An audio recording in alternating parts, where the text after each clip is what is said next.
Hi, you are listening to podcast Unplanned Issues.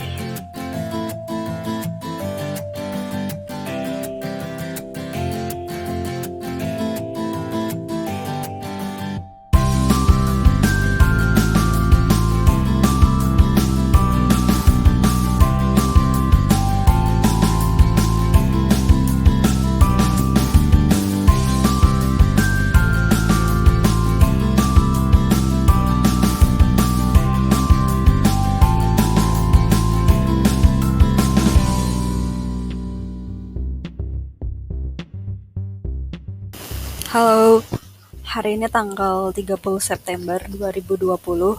Tadinya nggak ada niatan buat bikin podcast sih hari ini, cuman kebetulan di rumah lagi sepi, terus barusan tiba-tiba kayak ke-trigger sama sesuatu juga, jadi ya udah rekaman aja.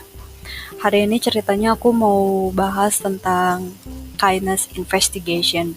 Aku nggak tahu sih ini judul yang tepat atau enggak, tapi ya nanti kalau misalnya lihat bahasannya semoga nyambung sih.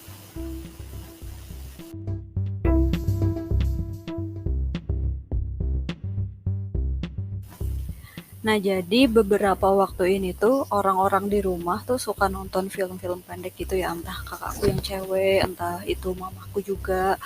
Nah, film pendeknya tuh itu tuh kurang lebih isinya tuh kayak ya intinya ini kayak mirip-mirip sinetron Indonesia gitu sih. Beberapa tuh kayak misalnya cowok kaya nyamar jadi orang miskin buat cari calon istri yang baik.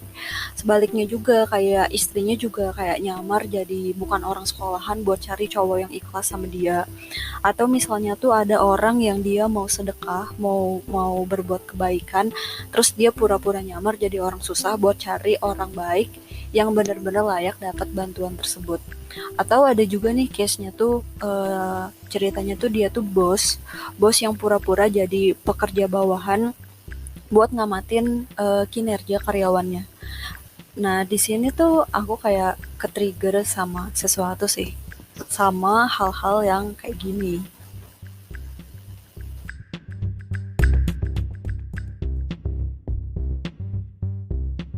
Nah, dari case yang pertama nih, misal ada cowok atau cewek yang dia pura-pura jadi orang susah atau pura-pura jadi orang yang gak berpendidikan dengan tujuan buat dapet pasangan yang baik.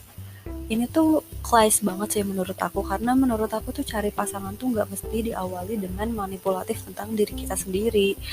Dua-duanya tuh salah, baik yang awalnya tuh ada pasangan yang dia tuh emang sengaja pengen terlihat baik sama pasangannya di awal, ya karena niatnya pengen impress. Ada juga yang dengan cara kayak gini, dia pura-pura jadi orang susah, dia pura-pura jadi orang gak berpendidikan buat dapet pasangan yang benar-benar ikhlas nerima dia gitu. Tujuannya kayak gitu. Ya menurut aku sih udah sewajarnya ya kalau kita cari pasangan, si pasangan kita tuh tahu kelebihan dan kekurangan kita. Gitu juga kita ke dia. Kita juga harus tahu kelebihan dan kekurangan dia yang akhirnya tuh ya udah gitu kita saling terima, saling emang ngerasa cocok dan bisa dijalanin.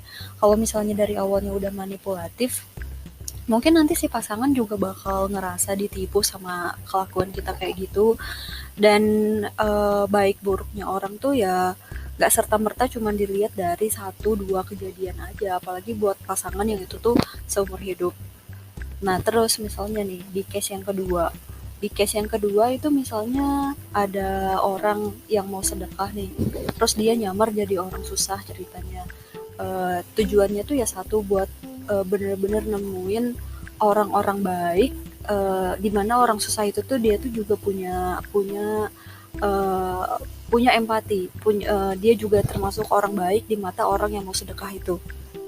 Menurut aku tuh ya kalau misalnya kita mau sedekah, kita tuh nggak perlu capek-capek sampai jadi detektif kayak gitu sih. Ya misalnya kita tergerak hatinya buat empati dan berbuat baik ke orang tertentu, ya itu tuh udah atas kehendak Tuhan yang ngegerakin hati kita, yang manggil hati kita buat ngasih kebaikan ke dia.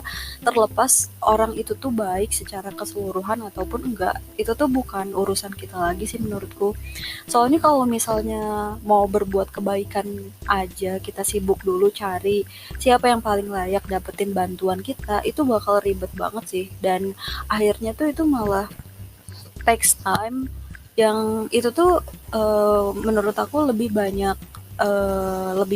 mudorotnya juga sih dibanding manfaatnya. Toh kalau misalnya orang yang kita nilai baik, terus kita kasih bantuan dan dia tahu dia dapat bantuan karena kebaikannya itu tuh mungkin tanpa sengaja bisa bikin dia juga jadi sombong atau misalnya dia ngerasa kayak dirinya tuh baik gitu. Terus kalau misalnya sebaliknya, kalau misalnya kita kasih bantuan yang tadinya mungkin orang itu jahat atau misalnya kurang baik di mata penilaian kita, bukannya malah bisa ngeluluhin si orang jahat itu ya kan lebih bagus kalau misalnya yang orangnya tadinya nggak baik terus dikasih kebaikan, dan dia tuh malah jadi luluh, dan pengen nyebarin kebaikan itu juga ke orang lain. Menurut aku sih orang jahat juga kan atau misalnya nggak ada orang jahat sih sebenarnya. Ya namanya human ya, pasti kan ada sisi baik, ada sisi jeleknya juga gitu. Jadi kalau misalnya dia dikasih kesempatan justru mungkin bisa bikin dia jadi orang yang lebih baik kan itu bukannya lebih bagus ya.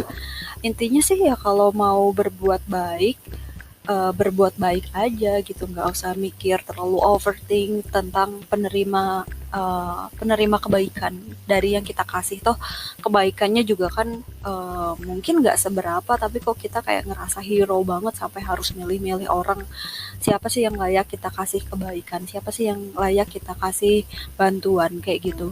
Nah, ya kayak gitu sih kalau misalnya case yang kedua.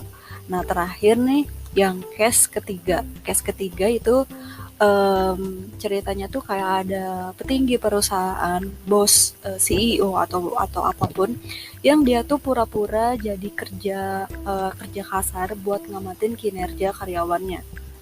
Menurut aku di sini juga agak clash sih sebenarnya. Karena sebenarnya tuh sebagai seorang leader, dia tuh nggak cuman jadi bos yang pengennya tuh mantau kerja timnya, tapi gimana caranya dia juga harus bisa ngerangkul timnya itu gitu. Nah itu tuh nggak akan bisa terjadi kalau misalnya dia tuh nggak ada trust sama timnya sendiri. Kalau misalnya main sembunyi-sembunyi gitu, ya yang ada kan si yang timnya juga was-was kan kalau misalnya tahu oh bosnya tuh suka nyamar jadi orang lain nih sesekali gitu.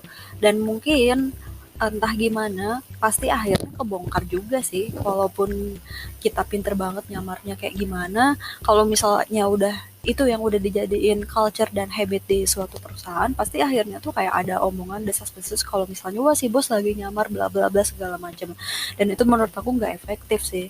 Tapi kalau misalnya datang sesekali buat cek kerjaan secara dadakan ya itu nggak masalah gitu. Tapi dengan jadi diri dia sendiri aja, dengan diri dia yang sebagai CEO, nggak perlu nyamar jadi orang lain juga sih menurut aku. Dan kalau bener dia leader tuh nggak perlu, harusnya tuh emang dia juga coba deket sama nggak cuman sama staff-staff yang itu tuh kayak sekelas manajer atau misalnya sekelas yang punya si level gitu, yang berurusan sama dia. Tapi ya sesekali dia juga kan nggak masalah buat datang ke tim yang paling bawah atau misalnya nanya kekurangan dan apa sih namanya tuh kesulitan kerjanya tuh kayak gimana gitu. Itu tuh malah lebih nge-build chemistry antara si bos sama timnya sih menurut aku. Dan kalau misalnya si timnya tuh udah ngerasa di respect, bahkan dia tuh bisa lebih kasih work ethic yang lebih baik buat kerja kantornya itu sih. Jadi nggak cuman karena oh ya kerja sebaik-baiknya takut nanti bos tiba-tiba nyamar jadi orang lain. Jadi nggak se-shallow itu sih kalau menurut aku.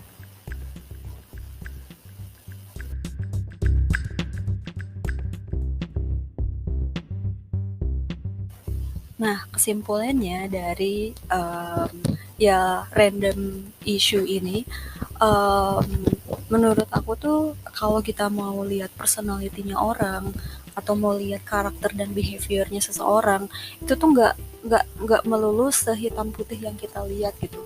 Maksudnya manusia tuh nggak melulu cuman terkategorikan sebagai protagonis atau antagonis kayak di sinetron Indonesia. Kayak yang aku bilang tadi, semuanya itu tuh butuh proses dan butuh progres. Yang dulu baik mungkin nggak selamanya jadi baik. Ada kalanya ketika dia capek atau misalnya ngerasa dikecewain atau misalnya dia ngerasa lagi pengen apa ya, nggak bisa baik kayak biasanya. Itu tuh ada momennya kayak gitu gitu. Terus kalau misalnya manusia yang dulunya kita nilai buruk juga itu mungkin nggak selamanya dia bakal buruk di masa depan. Banyak pelajaran-pelajaran dan kehidupan yang dia jalanin yang mungkin itu tuh nempa dia jadi pribadi yang lebih baik lagi. Jadi kayak menurut aku tuh kita nggak berhak sih ngekotak-kotakin orang dari sisi yang oh si A baik, oh si B itu orang jahat. Nggak berhak sih kayak gitu. Ya gimana caranya kita bisa lihat sisi baiknya dari orang yang jahat dan kita juga nggak serta-merta kayak ketimu mentah-mentah sama orang yang kita nilai baik. Di sini ya yang penting kita punya critical thinking aja ya yang bagus gitu. Jadi nggak melulu semuanya tuh harus diproses dari investigasi kayak gitu. Kita bisa ngerasain kok mana orang yang bener-bener dia tulus atau misalnya yang dia emang ada something gitu sama deket sama kita itu menurut aku bisa dirasain sendiri sih dari hati.